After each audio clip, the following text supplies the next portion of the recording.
take up a lamentation on high places, for the Lord hath rejected and forsaken the generation of his wrath. For the children of Judah have done evil in my sight, saith the Lord. They have set their abominations in the house which is called by my name to pollute it. And they have built the high places of Tophet, which is in the valley of the son of Hinnom, to burn their sons and their daughters in the fire, which I commanded not, neither came it into my heart.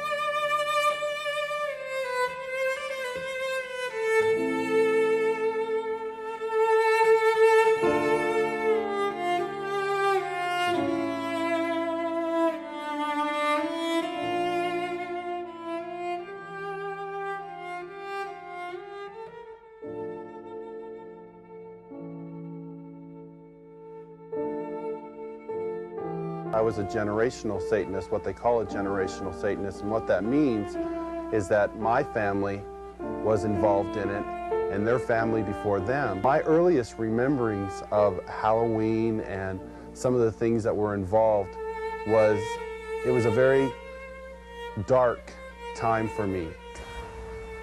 There was another little girl that was involved in the occult with me, and her name was Becky. Now Becky was a different type of child. She was blessed to be a sacrifice.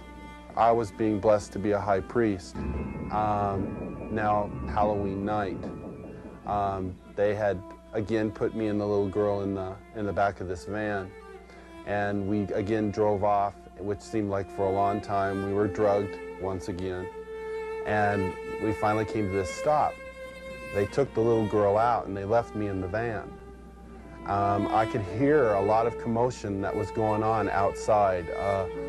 People that were screaming and yelling and this low murmuring and moaning noise that was going on, like some kind of a low chanting noise that was going on. So I knew in my mind there was some type of a ritual going on because I'd heard that many times before. You know, it was real common to see people fall on the ground and convulsion and go into convulsions during rituals and stuff with the demonic presence that were around. And finally, they took me up and they led me up to this stone altar that they had bound her feet. They had her feet spread apart, her legs, and they had bound them to the ends of the altar, and they had taken her arms, which were laying out this way, and roped them to the altar. I remember seeing her, and she was just real pale and real white.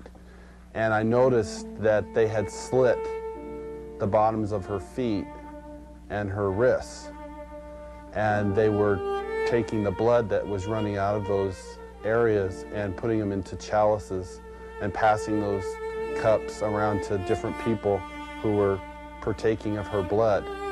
Then the high priest, he took the knife and he picked it up and he put my hand on it, and then he forced it into her chest.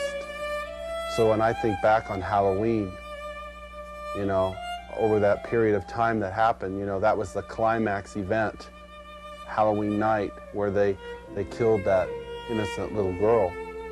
And this is something that's happening every Halloween. Children all over the world who are losing their lives during Halloween night, and yet we, as a society, we go out and celebrate it, and we go door to door and we ask for candy, and it's a big celebration to us.